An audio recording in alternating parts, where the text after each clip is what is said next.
Are you going to default on all of the baby boomers and destroy their pensions and then destroy the entire economy? Or do you let all of the system go under because you don't have any assets? It's very difficult to actually come up with an answer that is reasonable. They're all shit. They're all shit answers. So maybe the least shit is 8% a year.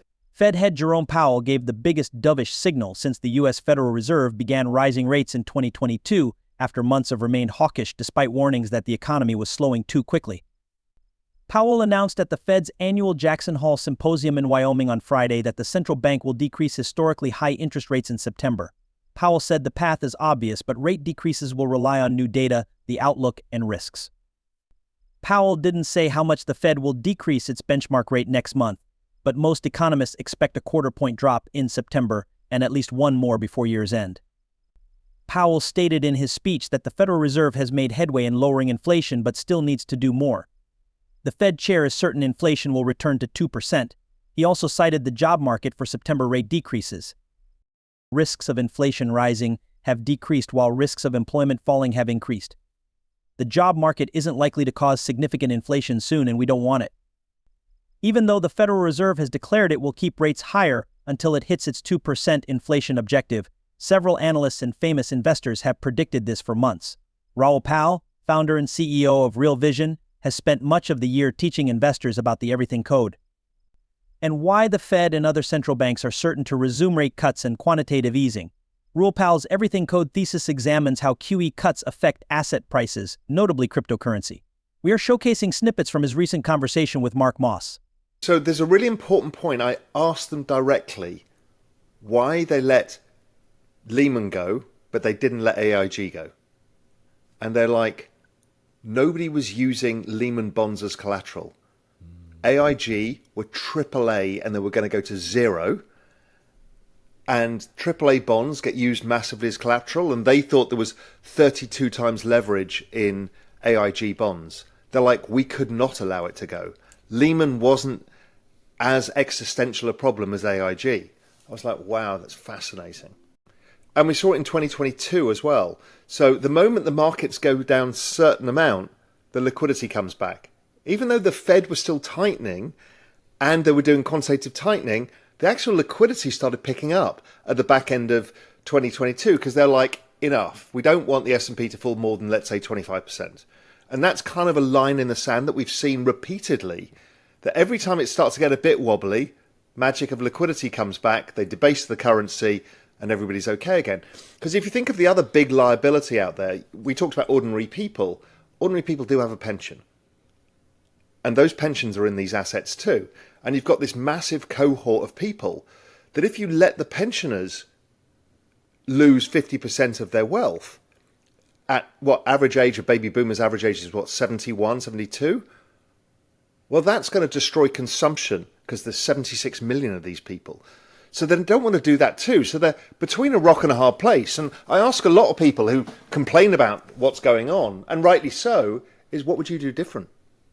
Are you going to default on all of the baby boomers and destroy their pensions and then destroy the entire economy? Or do you let all of the system go under because you don't have any assets? It's very difficult to actually come up with an answer that is reasonable. They're all shit. They're all shit answers. So maybe the least shit is 8% a year. Yeah, particularly if a bear market lasts longer than a year. So a year they can pretty much buffer as long as it's not too big. But if it grinds on for 2 or 3 years, you're right. The tax revenues don't add up. People get tipped out of jobs, so there's less other revenues coming. So it's cap gains, it's earnings, it's household income, the whole lot. And then before you know it, again, exactly the same issue. I hadn't really thought of it that way, but that makes total sense. You just can't have a long-term recession right now because everything is resting on it. Well, corporates actually did longer-term debt. It was the governments that really did. Households didn't get access to debt ever again.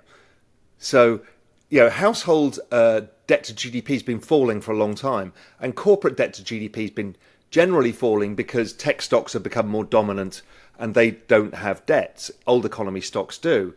It all shifted. That shrinkage of household debt and corporate debt is exactly the same amount of the increase of government debt. So it was just going from one balance sheet to the other. Got it. Because on the government balance sheet, you can debase currency. On the corporate balance sheet or the household balance sheet, you can't do anything. Pal says that central banks have found the magic recipe to keep the world economy from collapsing, which many people have been saying would happen for years. However, this comes at a cost for all fiat currencies, which are losing value. Pal thinks it's a small price to pay to keep the world economy from collapsing. According to the famous macro analyst, the only way out is to invest in assets that will do better than this periodic debasement of the denominator. When it comes to this, cryptocurrencies, especially the most popular ones like Bitcoin, Ethereum, and Solana, are the best bet. Pal thinks that the total value of all cryptocurrencies will rise by at least 400% by 2025, rising from just over $2 trillion today to between 10 and 15 trillion at the height of the bull market next year. This will help the rest of the world's economy. Pal also thinks that central banks will be able to keep things going by printing money every so often until a more permanent solution comes along.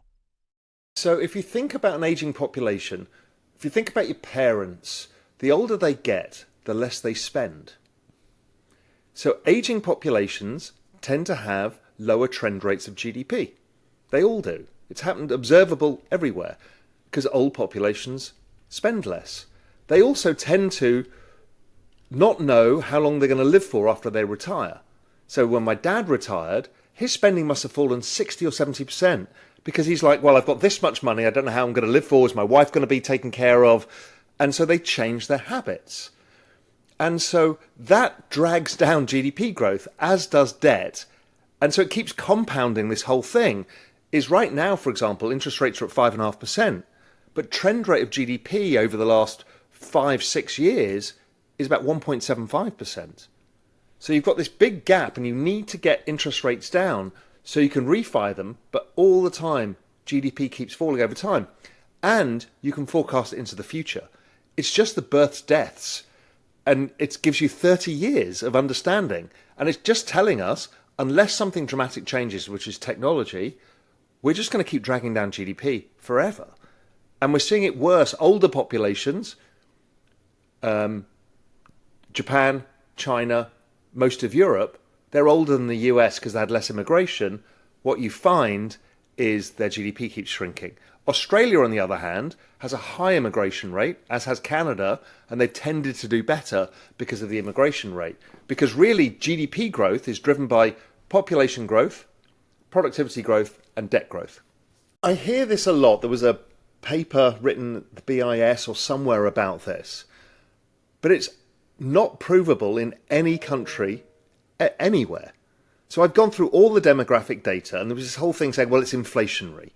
I'm like, well, show me some fucking evidence. And I went through every single country. There is no evidence of inflation. They tend to be hoarders. Now, what happened in Japan was that aging Japan cohort, their kids retired by the time they passed it on to them. So a lot of them actually pass it on to their kids, but in Japan it was so bad that it went from retiree to retiree. Right. So it never recycled into the economy. So I don't see evidence of baby boomers saying, well, I'm going to spend it all. Because, that's okay when you take the average pension or retirement savings. When you take the median baby boomer is 150 grand saved. Right. And they need to live for 15, 20 years post-retirement. They can't. Yeah. Well, how are they just going to blow it on, cruises? They're not. Yeah. I mean, in the U.S., I believe about half of them have no savings. And then I think the median that do have savings is about 150. So it's even worse. Yeah, which is terrible. But when you look at the average, it's like $1 million. Yeah, sure, because Jeff Bezos is in it. Right. But, that skew hides a lot of bad stuff. Yeah. Now, when you're looking at this, you've gone back and forth, seemingly we were talking about the U.S., but then you pull in sort of the West, so Japan, China, Europe, et cetera. So it's important to sort of look at this from a global perspective, especially when we're looking at like global assets like Bitcoin. It is very important because I believe all of these central banks and governments understand the game that they're in. And I think the Japanese figured it out first. They were the first to do quantitative easing. And I believe that somewhere around 2012, with the rescue of the European system, they all got together and said, we will all have to run a liquidity cycle to do this, and that there is a game that they play. Because they kind of know... what's interesting is people always assume central banks are stupid. I find that a bit hubristic to think that they are.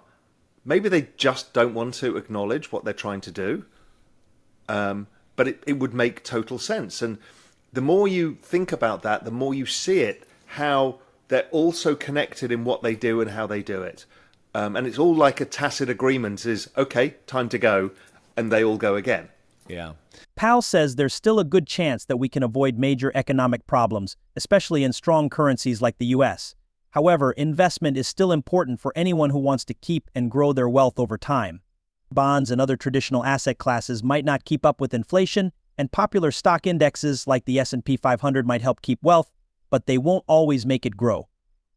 Pal thinks that cryptocurrencies and technology stocks are the best choices because they are likely to keep rising while currencies continue to lose value. Thanks for watching.